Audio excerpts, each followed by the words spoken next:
그냥 앞에 봐, 새끼야. 영순이 여러분 안녕하세요. 랭킹스쿨입니다.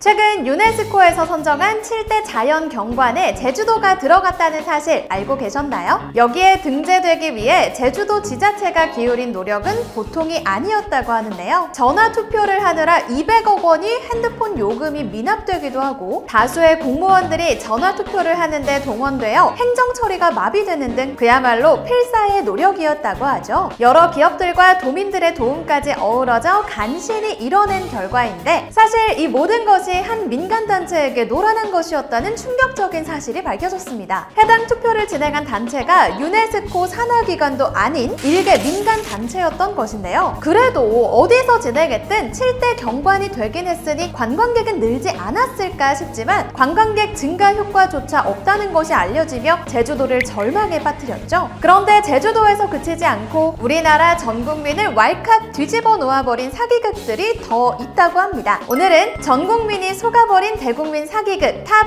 3에 대해 알아볼게요. 3위, 우리가 어떤 민족? 사기의 민족. 우리가 어떤 민족입니까? 배기의 민족? 배달의 민족? 수많은 대답이 떠오르지만 우리는 사기의 민족이라고 합니다. WHO 조사에서 우리나라가 OECD 사기 발생률 1위, 횡령 발생률 2위를 차지했기 때문인데요. 한 잡지에 처음 기재된 조사는 인터넷을 통해 퍼지기 시작하더니 한국의 사기 1위라고 주장하는 기자, 과학수사학 박사, 경찰 교육원 외래 교수들까지 등장했죠. 심지어 한국인들은 사기를 잘 친다며 비꼬는 책까지 출판될 정도였습니다. 그런데 이때 한 네티즌이 이 조사에 이의를 제기하기 시작했는데요. 그는 직접 WHO가 조사 결과를 발표했다는 잡지를 찾기 시작했죠. 결과는 충격적, 세상 그 어디에서도 해당 조사 결과를 찾아볼 수 없었습니다. WHO가 그런 조사를 했다는 것 자체가 새빨간 거짓말이었던 것. 사실 나라마다 범죄의 기준이 달라서 범죄로 순위를 매기는 건 불가능에 가까운 데다가 더군다나 독일과 한국의 사기 기준을 동일하게 맞추게 되면 독일의 사기율이 한국보다 무려 2배나 높은 결과가 나온다고 하는데요. 그런데 어째서 이런 허무맹랑한 자료에 전문가들까지 깜빡 속았던 걸까요? 그것은 전문가나 기자들이 사실 확인도 하지 않고 인터넷에 떠도는 자료를 그대로 썼기 때문입니다. 다른 기자들과 동료 전문가들도 사기 1위라고 하니 아무 의심 없이 해당 수치를 그대로 인용했고 일반인들은 일반인들대로 전문가의 말이니 철석같이 믿은 거죠. 조금만 조사해도 우리나라가 OECD 사기 1위라는 말이 거짓임을 알 수 있지만 진실이 밝혀지기 전까지 그 많은 사람들 중에 사실을 확인한 사람은 단 한 명도 없었습니다. 그동안 우리나라가 OECD 사기 1위라는 거짓말은 논문과 뉴스, 책을 통해 빠르게 퍼져나갔죠. 한참 뒤에야 각종 커뮤니티와 언론 등에서 이러한 사실이 거짓말임을 밝혔지만 이미 진짜 사기를 쳤던 대부분의 사람들은 모른 척 입을 다물어버리며 사기의 민족 사태는 이렇게 일단락됐습니다. 우리나라가 OECD 사기 1위라고 말하는 기사와 책에서는 그렇게 하나같이 한국인이 정직해질 것을 호소하더니 정작 본인들은 거짓말만 해놓은 셈이네요. 2위, 거짓말은 안 했다. 비상!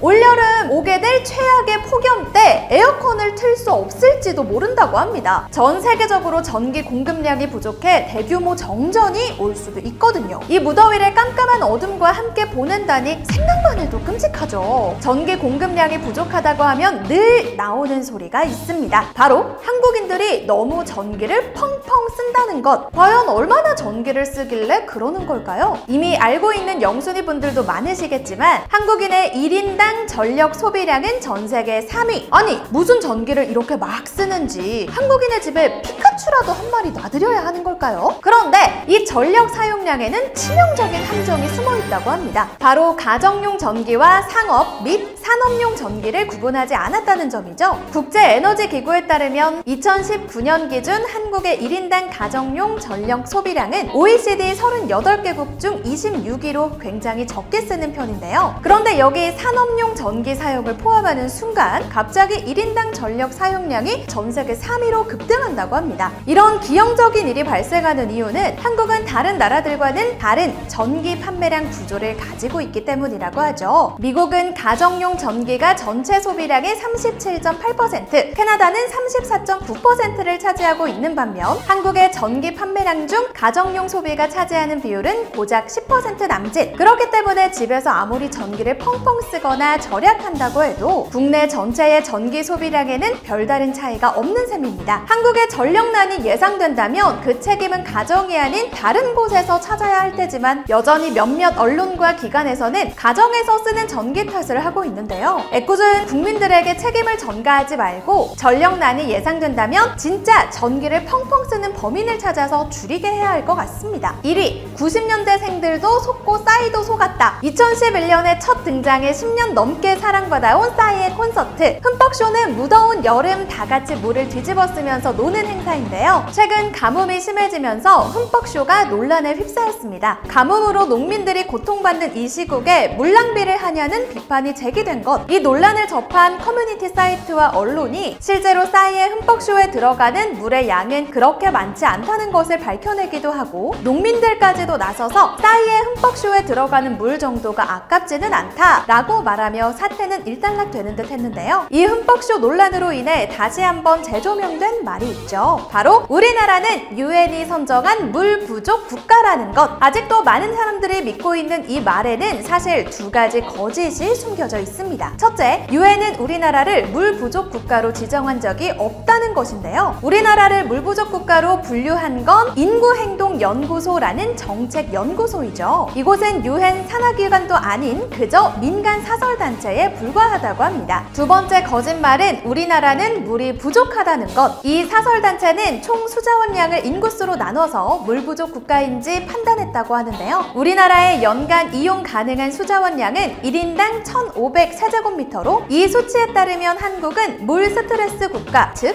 물 부족 국가에 해당되죠. 하지만 이 산출 방식은 수자원량을 인구수로 나눈 것이기 때문에 우리나라처럼 인구가 집중된 나라의 경우에는 상대적으로 물 부족 국가로 분류되기 쉽다는 함정이 있습니다. 사실 우리나라는 단 한 번도 물이 부족하지 않았고 심지어 1인당 물의 소비량은 프랑스의 절반, 캐나다의 15분의 1밖에 안 쓰는 엄청난 물 부자 국가였죠. 2006년 정부에서도 나서서 우리나라가 유엔이 지정한 물 부족 국가라는 말이 잘못된 표현임을 인정했지만 아직도 이 거짓된 정보를 믿고 있는 분들이 많이 남아있는데요. 자, 그렇다면 도대체 어디서부터 이 엉뚱한 거짓말이 시작된 걸까요? 놀랍게도 이 거짓말을 퍼뜨린 것은 우리가 자주 보는 광고를 만드는 공익광고협의회.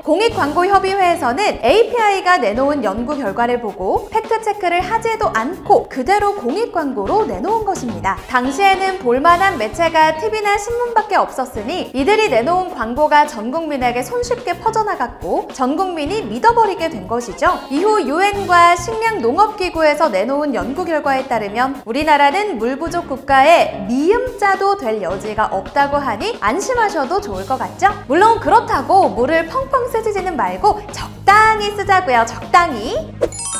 지금까지 소개해드린 거짓말에는 한 가지 공통점이 있습니다. 바로 공공의 이익을 생각하는 사람들의 선한 마음을 이용했다는 사실인데요. 다른 사람들을 위해 불편함을 참았는데 알고 보면 다 거짓말이었다니. 이런 일이 반복되면 사회 전반적으로 불신이 강화될 수밖에 없겠죠. OECD의 조사에 따르면 한국은 겨우 26.6%만이 다른 사람을 신뢰할 수 있다고 답했다고 합니다. 이건 1위인 덴마크와는 3배 정도 차이가 나는 비율인데다가 심지어 이웃나라인 일본보다도 한참 떨어지는 사회적 신뢰도를 가지고 있는 것을 볼 수 있는데요. 사회 구성원들이 서로를 믿고 타인을 위해 노력하는 집단은 그렇지 않은 집단보다 더 많은 것을 이룰 수 있다고 하니 우리도 서로에 대한 믿음을 가질 수 있도록 노력한다면 좀 더 좋은 세상이 되지 않을까요? 지금까지 랭킹스쿨이었습니다. 감사합니다.